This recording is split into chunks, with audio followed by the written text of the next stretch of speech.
આપણું ગુજરાતમાં આપનું સ્વાગત છે। અમરેલીના બગસરા તાલુકા પંચાયત ખાતે આંગણવાડી વર્કર અને હેલ્પરો દ્વારા વિરોધ પ્રદર્શન કરાયું। हम भारत की नारी है, फूल नहीं सिंगारी है, हम भारत की नारी है, બગસરા તાલુકા પંચાયત ખાતે આંગણવાડી વર્કર અને હેલ્પરો દ્વારા વિરોધ પ્રદર્શન। રાષ્ટ્રીય ટ્રેડ યુનિયન દ્વારા વિવિધ માંગણીઓ સંદર્ભે ડીપીઓને પાઠવ્યું આવેદનપત્ર। આંગણવાડી વર્કર્સ અને હેલ્પર્સની માંગણીઓને સંતોષાતા કામથી અલગા રહેવાનો નિર્ણય કર્યો। નવી એપ્લિકેશનથી કામનો બોજ અને માનસિક સ્થિતિ અંગે આવેદનપત્રમાં કરાઈ રજૂઆત। આંગણવાડી વર્કર હેલ્પરો દ્વારા સૂત્રોચ્ચાર સાથે સરકાર સામે વિરોધ પ્રદર્શન કર્યું। હકની માંગણીઓને લઈ આંગણવાડી વર્કર્સ અને હેલ્પરો સરકાર સમક્ષ આશાઓ વ્યક્ત કરી।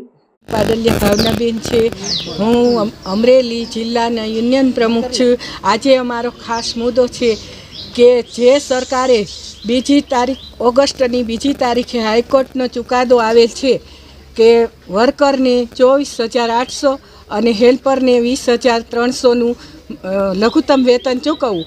6 મહિના થયેલ, સરકારે અમે કેટલા આવેદનપત્ર આપ્યા, કેટલી રેલી કરેલી, પણ સરકાર હજી સુધીમાં એક પણ મુદ્દાનો જવાબ આપેલ નથી। અને બીજો મુદ્દો ખાસ કરીને અમારે મોબાઈલનો છે કે મોબાઈલમાં સરકાર જે અમને ઓનલાઈન કામગીરી આપી છે, એક તો એના મોબાઈલ ચાલતા નથી। અત્યારે અમારે મોટી ઉંમરના બહેનો છે એને મોબાઈલમાં કોઈ જાતની ખબર પડતી નથી અને સરકાર રોજ નવી એપ્લિકેશન આપે છે। નેટવર્કનો પ્રોબ્લેમ થાય, એપ્લિકેશન ચાલે નહીં, છતાં પણ અમારે કામ કરવું પડે છે। જે અમારો મુખ્ય ધ્યેય છે બાળકોનો, તે તો એક બાજુ જ રહી જાય છે કે અમારે બાળકોને પૂર્વ પ્રાથમિક શિક્ષણ આપવું, બાળકોને પૂરક પોષણ આપવું, તે તો બધું એક બાજુ જ રહી જાય છે અને સતત અમારે મોબાઈલમાં કામગીરી કરવી પડે છે। અને અત્યારે જે નવી એપ્લિકેશન આવી છે એવીટી, એના ઉપરથી તો સરકારને શું ખબર શું સાબિત કરવા માંગે છે ખબર નથી પડતી કે જ્યારે અમારા બાળકોની અમે સીધી હાજરી પૂરીએ છીએ ત્યારે અમુક બહેનોને 40 બાળકો હોય, 20 બાળકો, 25 હોય, પણ એની સામે 5, 10 એવા બાળકો જ આવે છે। તો આ એપ્લિકેશન સામે તો અમને વિરોધ જ છે। અમે તો સરકાર પાસે એમ જ માંગીએ છીએ કે સરકાર અમને ફક્ત ઓફલાઈન કામગીરી આપે, અમારે ઓનલાઈન કામગીરી કરવી નથી। અને જ્યારે અમે મોબાઈલનો પ્રશ્ન રજૂ કરીએ છીએ ત્યારે એમ કહે છે કે તમને અઠવાડિયામાં કે 15 દિવસમાં મોબાઈલ આપી દેવામાં આવશે, છતાં પણ સરકારે હજુ સુધી અમને મોબાઈલ આપ્યા નથી। હવે તો સરકાર પાસે અમારી એવી જ માંગણી છે કે અમારે હવે મોબાઈલ જોતા નથી, અમારી ઓનલાઈન કામગીરી બંધ કરો અને જે અમને કોર્ટે હુકમ કર્યો છે તે અમને લઘુત્તમ વેતન શરૂ થાય એવું સરકાર પગલાં લે। અને જો સરકાર આગામી બજેટમાં કાંઈ પણ રજૂ નહીં કરે તો અમે છેક ગાંધીનગર સુધી પણ લડવા તૈયાર છીએ। મારું નામ સોનગરા હિનાબેન છે અને હું હેલ્પર તરીકે એક ફરજ બજાવું છું અને સરકાર દ્વારા અમને 5,500 અમને ચૂકવવામાં આવે છે અને સમય 9 થી 3નો છે। તો 9 થી 3ના ટાઈમમાં અમને 5,500 પોસાતા નથી અને હેલ્પર બહેનોને કાંઈ પ્રમોશન મળતું નથી। ઉંમર મર્યાદા બહાર કાઢે અને અમને પ્રમોશન મળે વર્કરમાં।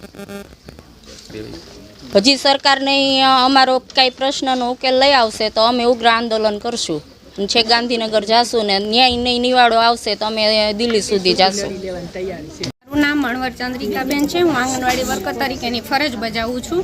આજે અમારા બહેનો જે કાંઈ પણ આંદોલન કરે છે એના મુખ્ય મુદ્દા તો પહેલાં તો અમારો પગાર વધારો, તેમજ સરકાર અમને મોબાઈલ આપે જેથી કરીને અમારા પોતાના પર્સનલ મોબાઈલમાં જે કાંઈ પણ કામ કરીએ છીએ, ભાઈ પરિસ્થિતિ એવી છે કે બેલેન્સના એક તો ભાવે એવા છે, બીજા નંબરમાં અમારા બધા બહેનોના ફોન પણ હેંગ થવા માંડ્યા છે। જ્યારે એવીટી એપ્લિકેશન બધી બહેનોએ જ્યારે ફોનમાં નાખી તો એ હાર્મફુલ છે, એટલે એ બધી એપ્લિકેશન અમારા ફોનને નુકસાન કરે છે। બીજા નંબરમાં સરકારને અમારી પાસેથી શું કામ કરાવવું છે કે વાત ઓછી હતી એમ પાછું બીએલઓનું કામ પણ અમારી ઉપર નાખવામાં। અમારી ઘણી બહેનો બીએલઓની કામગીરીમાં એટલી પરેશાન થઈ છે, તમે ન્યૂઝવાળા છો તમને ખ્યાલ જ છે, ઘણા શિક્ષકોએ આપઘાત પણ કરેલા છે, એ તો બધા જાણે જ છે। અમારી બહેનો માનસિક રીતે પણ ખૂબ જ પરેશાન છે।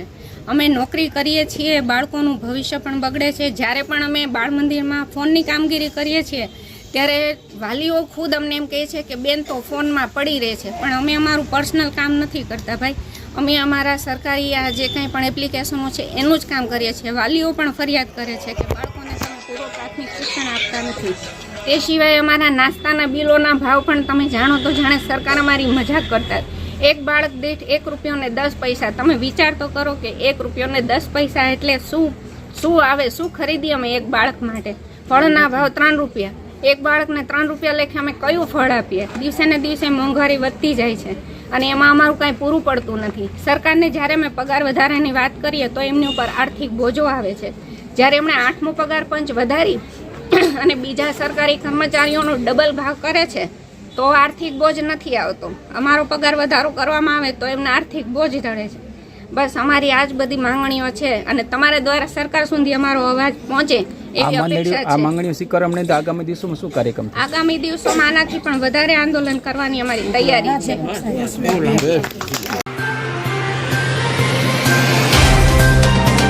तो व्हाट्सएप, ट्विटर, फेसबुक, इंस्टा जहाँ भी आपका अकाउंट है इसे शेयर बटन के द्वारा वहाँ पर शेयर करें